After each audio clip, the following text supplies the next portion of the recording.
1 января 2021 года отменят единый налог на вмененный доход для отдельных видов деятельности. Как сообщили в Федеральной налоговой службе, подавать заявление о снятии с учета в качестве плательщика ЕНВД не требуется, но при этом до конца текущего года необходимо самостоятельно выбрать режим альтернативное налогообложения. Обсудим детали вместе с гостем программы «Интервью» в эфире Башкирского спутникового телевидения. Сегодня с нами начальник отдела налогообложения юридических лиц Управления Федеральной налоговой службы России по Башкортостану Рима Гарипова. Рима Масафовна, здравствуйте. Здравствуйте. Мы понимаем, что ЕНВД принимался в 2000-х годах, и сейчас система налогообложения она совершенствуется, и поэтому принято такое решение на федеральном уровне. Но насколько востребованная была эта система здесь у нас в Башкортостане? Да, если мы обратимся к статистике, в 2019 году ЕНВД применяли почти 38 тысяч налогоплательщиков. Основная часть это были предприниматели, до 92%, ну и организации, оставшаяся часть. Эти организации у нас, как вы уже сказали, должны до конца года определиться, потому что этого режима уже не будет. Ну, кто уплачивал ЕНВД? ЕНВД уплачивали мелкие магазинчики, то есть это розничная торговля, это общепит, это бытовые услуги, парикмахерские, это перевозка грузов, пассажиров, ну вот наиболее популярные я перечислила. Ну и таким образом вот эти вот налогоплательщики, они до конца года должны определиться с выбором режима. В процентном соотношении какова доля? Порядка 23% от общего количества налогоплательщиков, то есть почти четверть. Но надо отметить, поскольку закон об отмене ЕНВД, он уже был принят в 2012 году и просто в 2018 году продлили эту отмену, соответственно, из года в год это количество плательщиков у нас уменьшается, то есть, в принципе, люди уже заранее, как бы, ну, кто задумывался о своем будущем, уже на протяжении последних 3 лет мы видим, что статистика, количество плательщиков ЕНВД, она снижается. Какими темпами? Ну, незначительно, не сказать, что прям вот все сразу закрылись, но где-то, допустим, 2-3 тысячи вот в год мы имеем тоже такую статистику. Да. Существенный объем. Да. Для тех, кто должен выбирать альтернативный режим налогообложения, ваши рекомендации для этой категории? Ну, конечно, когда налогоплательщик будет оценивать, на какой режим ему перейти, конечно, надо учитывать, ну, во-первых, статус плательщика. Это организация или это индивидуальный предприниматель. Во-вторых, конечно, необходимо понимать, какой объем выручки, доходов и сколько расходов планируется по деятельности, ну, или фактически имеется по деятельности. Также необходимо понимать, сколько работников будет работать. Это необходимо для того, чтобы, значит, выбрать специальный налоговый режим, иной. То есть у нас есть общий режим налогообложения, это когда организация или предприниматель уплачивают НДС ежеквартально, налог на прибыль для организации и НДФЛ для индивидуальных предпринимателей. А специальный налоговый режим, они как раз предусмотрены для более мелкого бизнеса, то есть если по общему режиму никаких ограничений нет, то по каждому из специальных налоговых режимов предусмотрены какие-то ограничения, какие-то особенности деятельности. Вот это все необходимо учесть, когда выбираешь новый режим. Ну, если те, кто затруднится самостоятельно выбрать, будут ли налоговики их консультировать? Вообще такие консультации предусмотрены? Вообще, да, у нас разработана информационная кампания, проводится. В любой налоговый орган можно обратиться, можно позвонить на единый номер контакт-центра 8 800 222 22 22.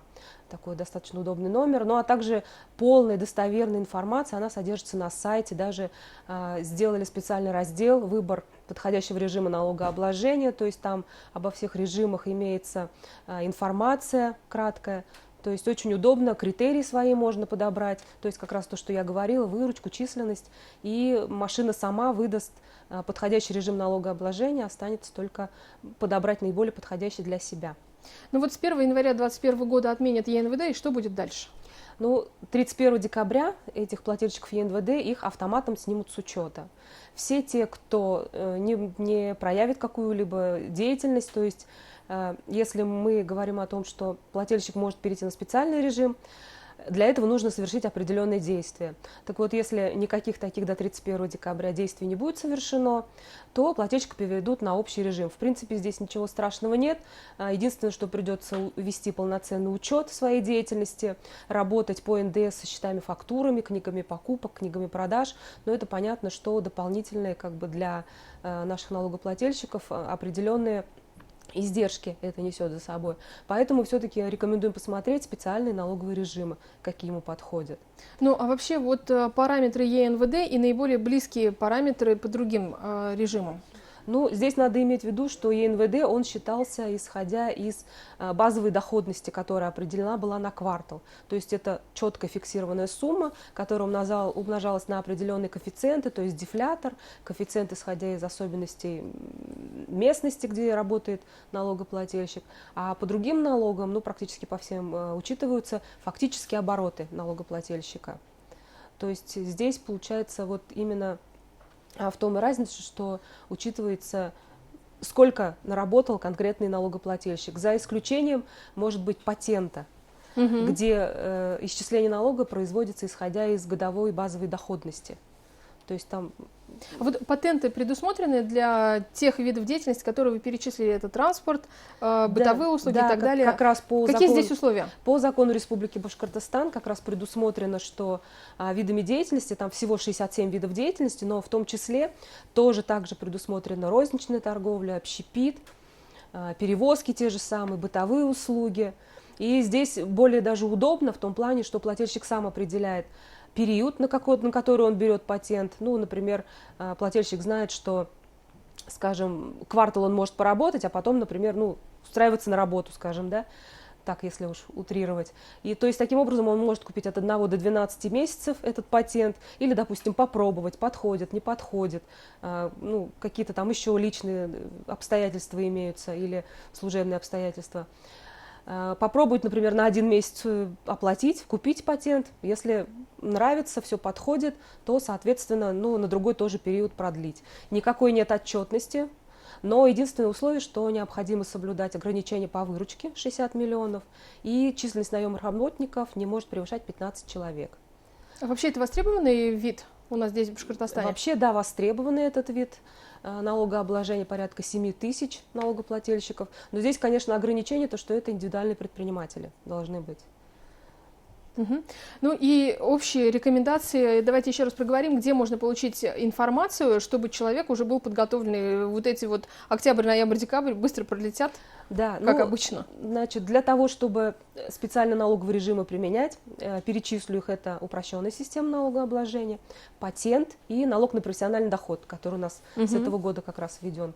Упрощенная система предусматривает налогообложение, что необходимо подать заявление, уведомление не позднее 31 декабря.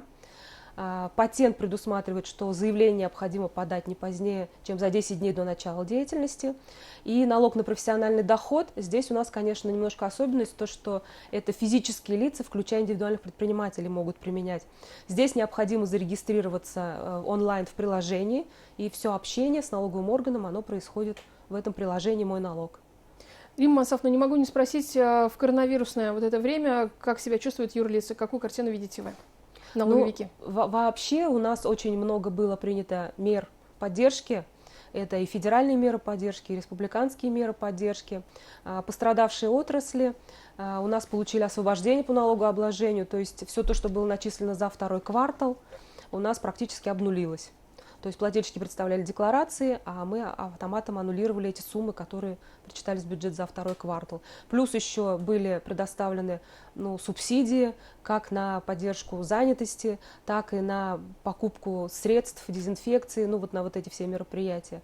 То есть вот это все, конечно, определенную внесло свою, нагрузка на бюджеты. Да.